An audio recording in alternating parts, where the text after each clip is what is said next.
ఉచిత విద్యుత్ చేసిన ఖర్చుపై తెలంగాణ అసెంబ్లీలో సవాళ్ల పర్వం నడిచింది. బీఆర్ఎస్ హయాంలో ఉచిత విద్యుత్కు 65,000 కోట్లు చెల్లించామని మాజీ మంత్రి హరీష్ రావు చెప్పగా దానికి డిప్యూటీ సీఎం భట్టి కౌంటర్ ఇచ్చారు. 1,00,000 కోట్లు ఖర్చు కాగా అందులో 40,000 బాకీ పెట్టినట్టే కదా అని నిలదీశారు భట్టి.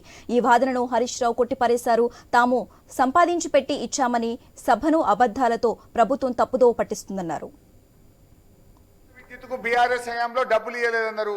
నేను ఐఎమ్ ఛాలెంజింగ్ 65,000 కోట్ల రూపాయలు ఉచిత విద్యుత్తుకు బీఆర్ఎస్ హయాంలో మేము విద్యుత్ శాఖకు చెల్లించాము. నంబర్ 1. నంబర్ 2, వారు మాట్లాడుతూ మిత్తిలకి ఇంత కడుతున్నామని చెప్పిండ్రు. ఆర్బీఐ నివేదిక ప్రకారంగా 2,900 కోట్లు మాత్రమే మిత్తి. కాగ్ రిపోర్టు ప్రకారంగా 2,100 కోట్ల రూపాయలు మిత్తి కడుతున్నారని కాగు ఆర్బీఐ చెప్పింది ఒకటైతే, భట్టి గారు సభలో చెప్తున్నట్టు తప్పు విషయాన్ని వారి సభను తప్పుదో పట్టిస్తున్నారు. హరీష్ రావు గారు ఏమన్నారంటే వ్యవసాయానికి 60,000 కోట్లు ఏదో ఖర్చు పెట్టారని చెప్తున్నారు. అధ్యక్ష, ఎన్ని సంవత్సరాలు అధ్యక్ష వీళ్ళు పాలన చేసింది? 10 ఏళ్ళు కదా. నెలకి ఎంత అధ్యక్ష? ఎంత కట్టాలి అధ్యక్ష? మీరు కట్టారా? నెలకు ఎంత కట్టాలో చెప్పారా? సంవత్సరానికి 11-12 వేలు కట్టాలి. 10 ఏళ్ళు చేశారంటే 1,00,000 కోట్లు పైబడి కట్టాలి వీళ్ళు బిల్లులు.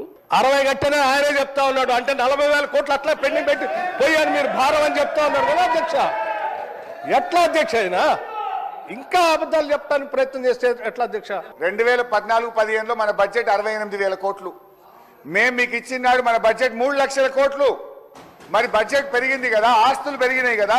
68,000 కోట్లు ఉన్నప్పుడు 10,000 ఉంటుందా? చేసిన దాన్ని చెప్తుంటే ఆయన సభను తప్పుదో పట్టించే విధంగా ప్రయత్నం చేస్తుండు. We come well fully prepared. మీరు ఏది అడిగినా తప్పకుండా సమాధానం చెప్పేయడానికి ప్రిపేర్ అయ్యి వస్తాం తప్ప మేము తప్పుదో పట్టించాం. వాస్తవాలే మాట్లాడటం తప్ప అవాస్తవాలు మీలాగా చెప్పాం.